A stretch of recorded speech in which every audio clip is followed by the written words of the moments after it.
these things out by the thousands and tens of thousands and hundreds of thousands, it was hard for people to buy them. So how to solve that problem? Well, the solution was consumer credit, making it easier for people to go into debt to buy things they couldn't otherwise afford.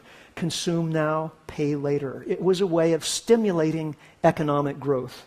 And of course, it was very successful. Another thing we did was to change the monetary system. In the early 20th century, there was a link between precious metals, gold and silver, and money. But there were limits to the amount of gold and silver that could be brought to the market at any given time. So over the course of the 20th century, those links were severed. So that today, effectively, money is debt.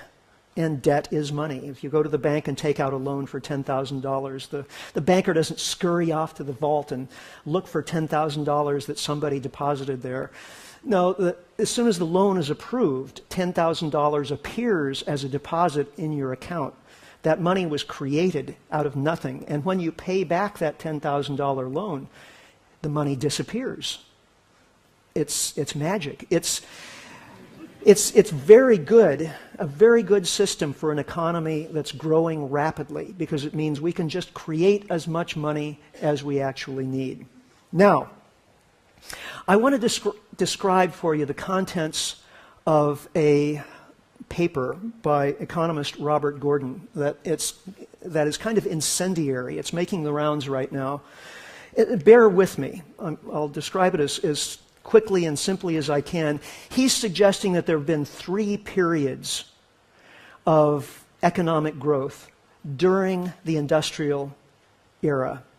Now, the first segment was characterized by coal, steam power, and railroads. It took place during the 19th century, the early years of the 20th century.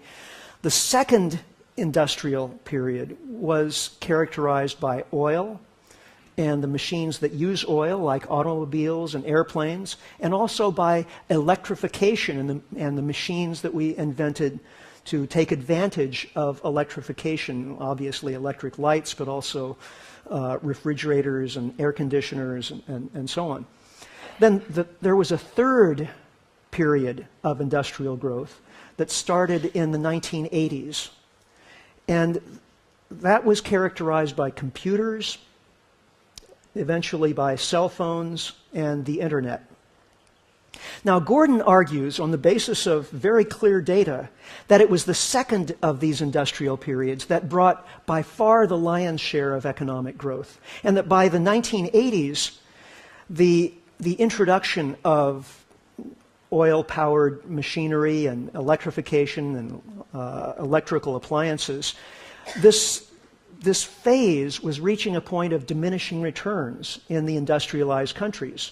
People had already bought their first automobile, their first air conditioner and vacuum cleaner and so on, and from then on it was just a matter of replacing ones that already existed. There was a very high level of consumption and economic activity, but it wasn't wanting to grow very much. Now, the third period that begins to take off in the 1980s with computers and all the rest, yes, it brings another bit of economic growth, but not nearly as much as took place earlier. Now, the significance of this is that many of us, I think, are relying upon technological innovation to maintain the same level of economic growth